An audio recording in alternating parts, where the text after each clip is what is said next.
It's a pleasure to have Congressman Womack with us today for A Minute with Mike. Today is the 21st of March. We're getting ready to head into spring break. This is the Friday, and having you here at Mary May Jones has really been a treat. I know that you got invited by our principal to come in and look at a leader in me. As you're finishing this tour, what's caught you as you've gotten to understand what we're trying to do at this school? Well, it's the sense of accomplishment. First of all, the school's having overall, the fact that the numbers speak for themselves. There's some amazing work that's being done here, sometimes against the backdrop of enormous challenge, and all school districts are facing these challenges. But to take the resources that you have and to have a basis, a framework for an educational system like the Leader in Me, helping you create the future leaders of this country, you're doing such a remarkable. Ashley and her team are just a great inspiration. And to be led through the school today by 6 or 7 kids who are representative of what this school is producing.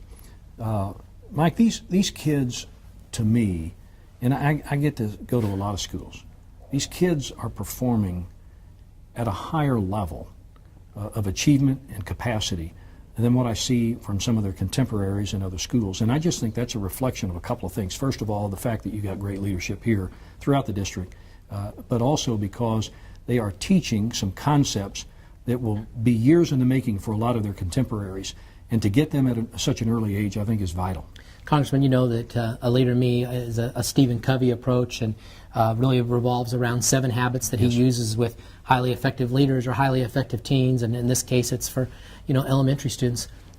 Out of the 7 habits that you get to interact with students today, what were some of the things that really caught your eye in terms of their ability to demonstrate their knowledge of those habits? Well, at the root level, it's about being proactive, and that's a concept that a lot of kids won't get till they're, well, some of them won't get it until they go to that first job, and there's an expectation of them to be able to do certain things that they're may not equipped or prepared or trained to do.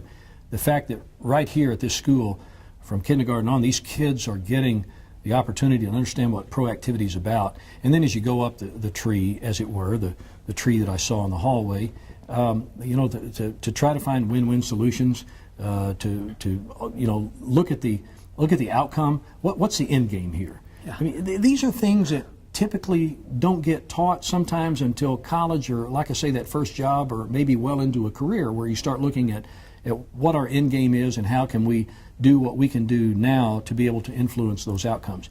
I think those are concepts that are revolutionary and demonstrating terrific results already. And the fact that these kids, these were 4th graders that were leading me through this school. That's hard to understand. The neat thing that one of them said to you was, really, we got to start with the end in mind. And you really jumped on that point to say, boy, I'd like to take you to D.C. Well, that's the other thing I was going to say. If I could package these kids and get them through TSA and get them on that plane with me and turn them loose on the floor of the U.S. House of Representatives and let each one of these kids go up and, the first thing I saw, these kids would shake your hand, look you in the eye. Now, you don't see that a lot in young people. To have these kids on the floor of the House shake the hands of my colleagues and look them in the eye and talk to them about the end in mind, about what we're trying to do, why the vote we're about to take shapes the future of our country in a positive way. Those are the kinds of things that I think we need more of in the House of Representatives, and these kids are a great example of that. Well, that leadership attributes, we see it in the school, not only in terms of what it does within a classroom and then in this building, but then it even impacts homes. We have parents getting a hold of us and saying, my kid is telling me to be more proactive, and that I can't go to the movie because I've got to go do my homework first. And so it's changing even the mindsets with families, and that's what I'm most appreciative that we've done it. We've got really a lot of support from the community on this program too, and I know that that's something that you believe in, that really it takes a whole community to make a difference for schools. The other thing I think you saw probably today was that there's strong engagement of kids as being active in their learning, and I know you have a passion about that. It doesn't matter which level, and preparing students for what we need for the future. That whole thing of engagement of students and being collaborative, how does that play out on a federal level of trying to support schools and helping us get to a better place so that we are a more prepared country? Well, first of all, we know that education is the great discriminator between societies like the United States of America and some of our global competitors, that we are competing on truly a global scale. Probably not a better example of that than what we see here in Bentonville, a truly international company with tentacles in a lot of different countries in many, many different ways, and how education is what is going to separate the ability of these kids to have and to hold reasonable employment in a global competitive environment as time marches on. So education is that cornerstone. And Washington understands that. The problem with Washington is we try sometimes to give a one-size-fits-all approach, and there's some internal conflict with that. From place to place around our country, states are different, certain areas are different, and they are calling for different types of skill sets and different types of educational outcomes. And so I think we got to be real careful that we say Washington develops the model and everybody else has to fit that model. What I would like to see Washington do is have an idea as to what are the minimum level of criteria that we really want our kids to be able to do that's going to make them competitive on a global scale. But leave it to the states, and particularly to the local school districts, to determine how best do we accomplish these sorts of ideas. And that's kind of the internal conflict that we have in Washington, is that we're always fighting whether or not Washington knows best or whether the people at home know best. And I've always kind of defaulted to the fact that the people at home really know what's in store for them. The other thing I will tell you is, when I get around my district, and I did this week, I have found that too often there are jobs out there that require certain skill sets that some of our high school graduates do not possess at this time. Yeah. So that means that a job creator, say in Fort Smith, Arkansas, and this is where I was at a manufacturing outfit in Fort Smith, they're telling me that they're trying to go to a more technical advancement of their process, but yet the workforce there is not real ready for that. So that's a signal to me that we have to do a better job at the end of this pipeline producing a student with the skill sets that can meet the demands of today's job creator. And that means we have to get out ahead of change. Sam Walton said this a long time before he died in '92. He said in one of his 10 principles that the very successful person in business in the future is that person who is going to be ahead of change. And that's why, as you heard me say to the kids today, that leading from the front is a very important part of leadership, in my opinion, because that's where you can best affect the timing and direction of the organization. And let me just add this, Mike. I'm witness to what you do here in the Bentonville schools. I pay attention to the leadership that's going on throughout the 3rd District. And I can just tell you, the results are in. What's going on in the Bentonville Public Schools is truly a great model for leadership, because you guys are leaning forward on all issues. You're doing the very best you can with limited resources and a high growth curve, and you're leading by example, and you're leading from the front, and you to be commended for that. Well, and I'm going to come right back with the compliment.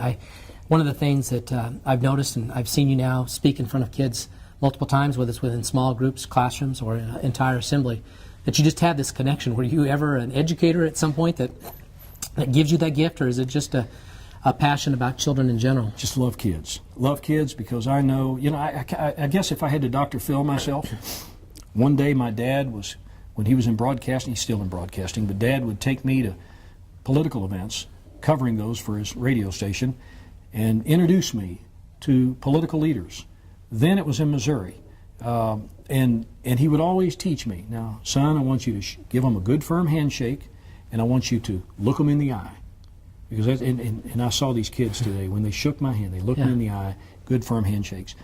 But back to my point, is that I always, as a kid, kind of looked up to those people who had pledged their lives to public service. Don't know why, just it was probably because of those moments. Mm-hmm.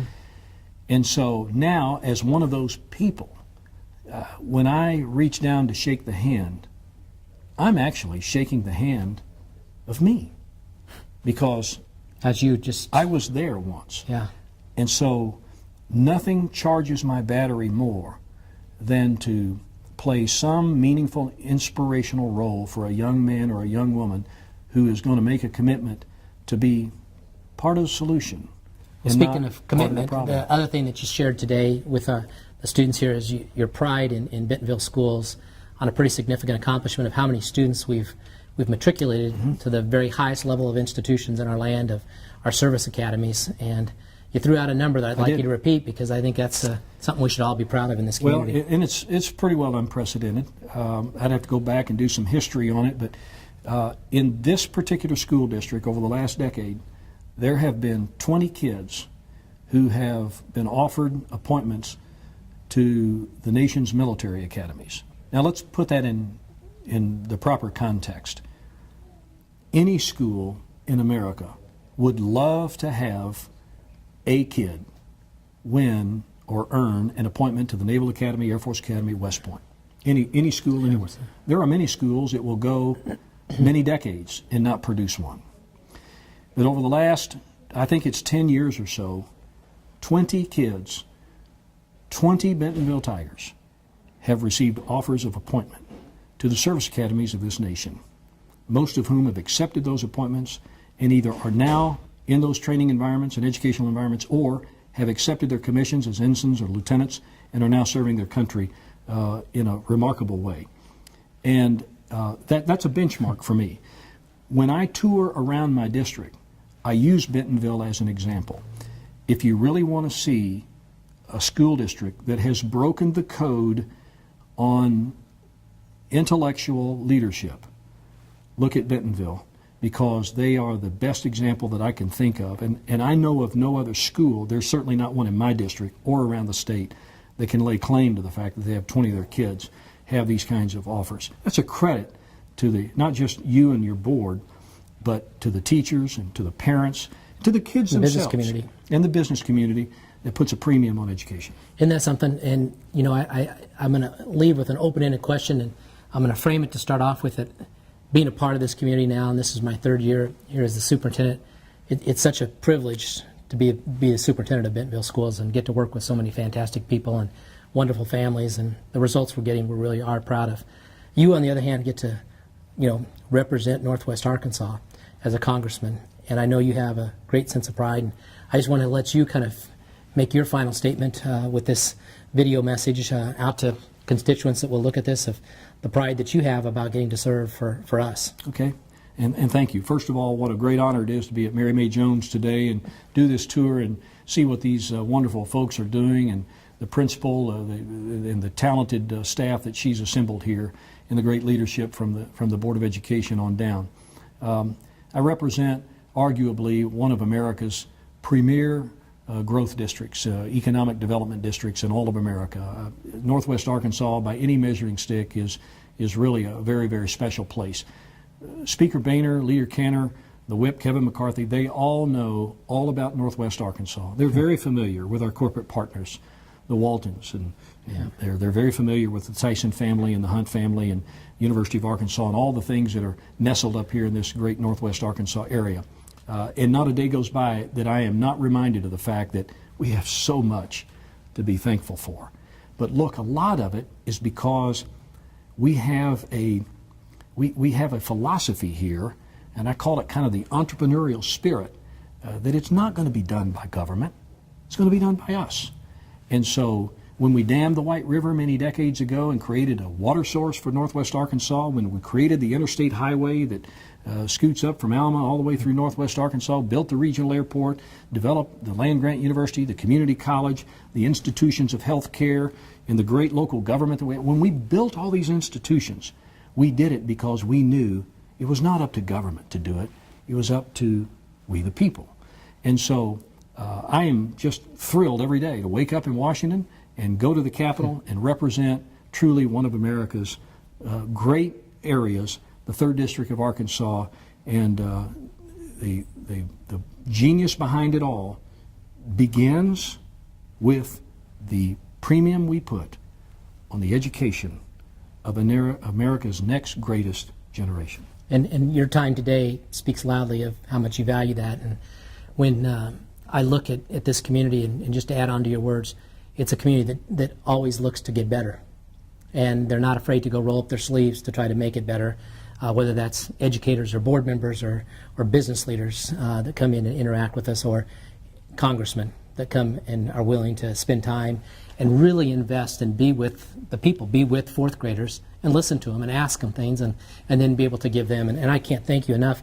I know that this will be one of those Minute with Mikes that I'll always have as a highlight.